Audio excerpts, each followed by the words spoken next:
नमस्कार दोस्तों, कैसे हैं आप सभी लोग। आशा करते हैं, उम्मीद करते हैं आप सभी अच्छे होंगे। और आपका स्वागत है इस 10 मिनट शो में, जो हम बात कर रहे हैं नो एरर से कितने क्वेश्चन बन सकते हैं, उसी का एक अगला शो आप लोगों के सामने हाजिर है। तो बच्चे, ये जो क्वेश्चन आपके सामने आने वाला है, ये आया हुआ है सीपीओ की परीक्षा में, और सीपीओ के 3/10/2023 के एग्जाम के सेकंड शिफ्ट में ये पूछा हुआ क्वेश्चन है। क्वेश्चन में कोई भी गलती नहीं है, जैसा कि आपके सामने दिख भी रहा है। मैं सारे कॉन्सेप्ट्स को एक एक करके आपके सामने इसका पोस्टमार्टम करूंगा और आप लोग इसको थोड़ा सा ध्यान से देखते चलेंगे। क्वेश्चन में हमको सबसे पहले जो दिया है वो दिया है यू अराइव्ड 2 days एगो, और हमें यहां पर जो नजर आया वो नजर आया 2 days एगो। हम जानते हैं कि जब भी टाइम के बाद एगो लगा होता है तो बनने वाला टेंस पास्ट होता है, और मोस्ट ऑफ द टाइम्स हमें ये सिंपल पास्ट टेंस में नजर आता है। हम देख पा रहे हैं कि यहां पर एक्शन वर्ब होने के कारण टेंस पास्ट इंडेफिनिट में हमें दिया हुआ है, तो पास्ट इंडेफिनिट में टेंस होने की वजह से यह बात अपनी जगह पर बिल्कुल सही हो गई। हमने देखा यू के बाद सेकंड फॉर्म ऑफ वर्ब है जो कि पास्ट फॉर्म होती है, और पास्ट फॉर्म आने का रीजन रहा कीवर्ड। इतनी बात में कोई दिक्कत नहीं है। इसके बाद हमने देखा बाई, और बाई जो प्रीपोजिशन है, इसके बाद एक टाइम दिया हुआ है। कौन सा टाइम? जब तुम जाओगे, by the time you leave, जब तुम जाते हो।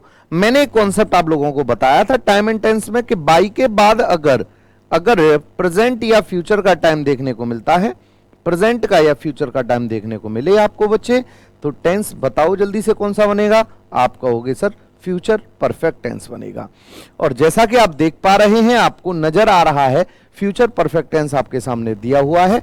You will have spent, verb की थर्ड फॉर्म हो गई, 9 days हियर। ठीक है, you will have spent 9 days here. इसका मतलब हुआ कि यहां तक के पार्ट में कोई गलती नहीं है, इसीलिए एग्जामिनेशन ने आंसर की में इसमें दिया है नो एरर। ठीक है, अब हम चलते हैं अपनी बात पर कि इससे कितने तरह के क्वेश्चन एग्जाम पूछ सकता था।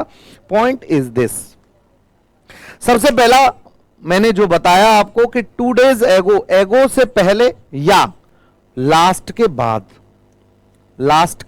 बाद अगर कोई टाइम दिया है और एगो से पहले कोई भी टाइम दिया है, तो इन दोनों कीवर्ड के लगने पर हमें सिर्फ और सिर्फ कौन सा टेंस बनाना है भाई? सिंपल पास्ट टेंस हमको बनाना है। कौन सा टेंस? जल्दी से बोलो। सिंपल पास्ट टेंस हमको बनाना है। क्लियर है मेरे बच्चे? अगर इतनी बात क्लियर है तो हमें यही गलती यहां दे दी। क्या दे दी? अच्छा, एक और बात याद रखना आपको कि अगर पास्ट का कीवर्ड दिया है तो आपको टेंस जनरली जो देगा एग्जाम वो प्रेजेंट परफेक्ट टेंस में देगा, और इस प्रेजेंट परफेक्ट टेंस को आपको चेंज करना होगा कौन से में? सिंपल पास्ट टेंस में। कौन से टेंस में बेटा? सिंपल पास्ट टेंस में आपको इसको चेंज करना होगा, और यही गलती एग्जामिनेशन ने आपको दे दी। और सिंपल पास्ट दिया है और कीवर्ड दिया है परफेक्ट का, तो आपको कौन सा परफेक्ट बनाना होगा? Present perfect. आप पास्ट परफेक्ट की तरफ नहीं जाएंगे। Is that clear? अगर इतनी बात क्लियर हुई है तो आपकी जो गलती है वो ये है, हैव यहां से हटा दिया जाएगा, तो पहली गलती तो एग्जामिनेशन ये बना सकता है। आपको इतनी बात समझ में आ गई होगी। अब चलते हैं हम इससे अगली बात पर, और इससे अगली बात पर जैसे ही पहुंचे हम, तो हमें पता चला कि दूसरी गलती क्या बन सकती है।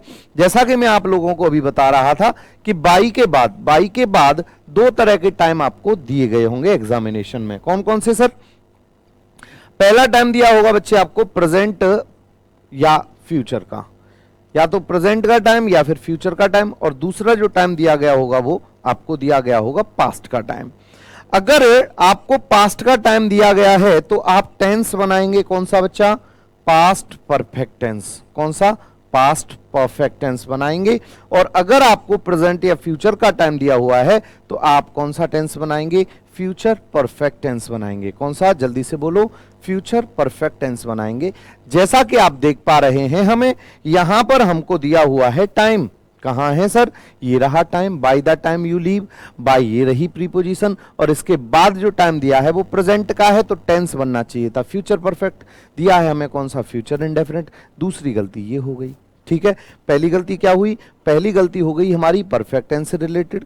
ठीक है, हमें दिया गया था प्रेजेंट परफेक्ट, बनाना था सिंपल पास्ट। दूसरा क्या हो गया कि बाई के बाद प्रेजेंट का टाइम दिया है, टेंस बनना चाहिए था फ्यूचर परफेक्ट, दिया है हमें कौन सा? Future indefinite. ठीक है जी, 2 बातें तो ये हो गई आपकी। अब इसके बाद और क्या गलती हो सकती है एग्जाम में, ये अगली बात फिर से आती है।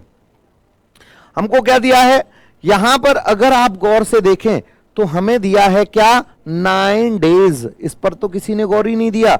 हमारे पास एडजेक्टिव की अगर हम बात करते हैं बच्चे, एडजेक्टिव की अगर हम बात करते हैं तो थोड़ी सी बात एडजेक्टिव पर मैं आपकी लेके चलूंगा कि एडजेक्टिव एक प्रकार का होता है जिसको हम कहते हैं एडजेक्टिव ऑफ नंबर। कौन सा कहते हैं भाई? आप कहेंगे सर एडजेक्टिव ऑफ नंबर।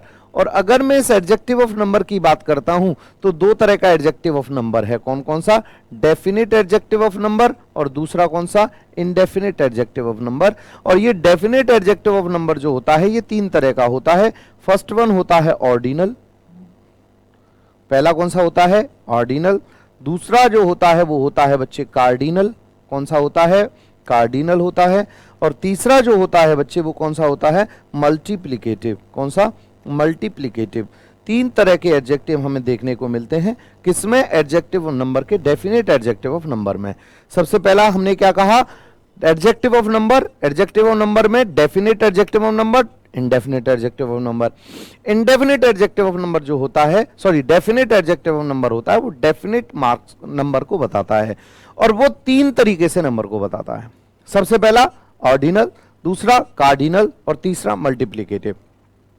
जो ऑर्डिनल होता है वो ऑर्डर को बता के चलता है। क्या बताता है बच्चे? ऑर्डर को बता के चलता है। ऑर्डर बोले तो हम हिंदी में इसको लिख देते हैं आपके लिए क्रम। क्या बता के चलता है भाई? ये क्रम बता के चलता है। दूसरा है जी क्या? दूसरा है जी कार्डिनल। दूसरा क्या है बच्चे? दूसरा है कार्डिनल। ये ऑर्डिनल, ऑर्डिनल क्या बता के चलता है हमको? ऑर्डर बताता है।